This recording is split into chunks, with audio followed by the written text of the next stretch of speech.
भारत देश में मंदिर, आस्था और विश्वास की ऐसी तमाम कहानियां हैं जिसको सुना जाए तो काफी मनमोहक प्रतीत होता है। ऐसे में देश में तमाम शिव मंदिर भी हैं जिनकी अपनी अपनी अद्भुत और विशालकाय कथा है। तो आज हम एक ऐसे ही मंदिर की बात करने जा रहे हैं जिसकी अपनी कथा काफी प्रचलित और अलौकिक है। दरअसल उत्तर प्रदेश के प्रतापगढ़ जिले में सई नदी के किनारे घुईसरनाथ धाम के नाम से विश्व प्रसिद्ध शिवालय है। यहाँ स्थापित शिवलिंग के बारे में शिव महापुराण में कथा भी मिलती है और कहा जाता है कि भगवान राम जब अयोध्या से वनवास के लिए निकले थे तब इस स्थान पर उन्होंने विश्राम किया था। वहीं शिव महापुराण के अनुसार घुष्मा नाम की ब्राह्मण विदुषी महिला ने यहाँ शिवलिंग को वर्षों तक तपस्या कर प्रसन्न किया था, जिसके बाद भगवान शिव शंकर ने स्वयं प्रकट होकर उनको दर्शन दिए और घुष्मा के मर चुके पुत्र को जिंदा कर दिया था। जिस स्थान पर शिव प्रकट हुए थे वहां स्वयंभू शिवलिंग उत्पन्न हो गया, जो घुष्मा के नाम से ही घुष्मेश्वर नाथ के नाम से जाना जाने लगा। हालांकि अब इसका नाम घुईसरनाथ धाम के नाम से विश्व विख्यात है। वहीं घुष्मेश्वर नाथ का नाम घुईसरनाथ धाम के पड़ने के पीछे एक और कथा प्रचलित है, जिसके अनुसार यहाँ शिवलिंग पृथ्वी में समाहित हो गया और एक टीले के रूप में तब्दील हो गया।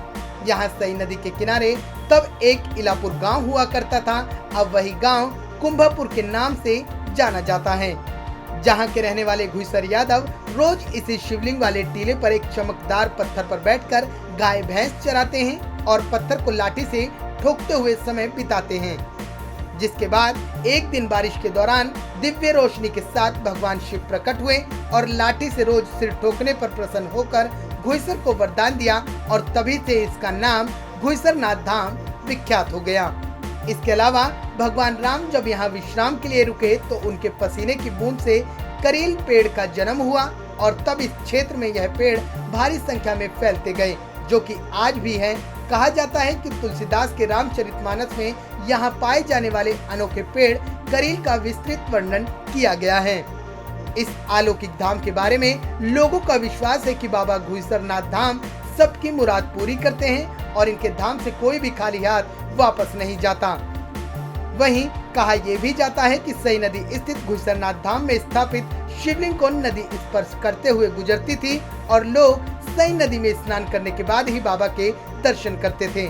इसके अलावा यहाँ सावन महीने में काफी भारी मेला लगता है और लोग दूर दूर से दर्शन करने यहाँ आते हैं। साथ ही कावड़ियों का भी भारी हुजूम यहाँ देखने को मिलता है।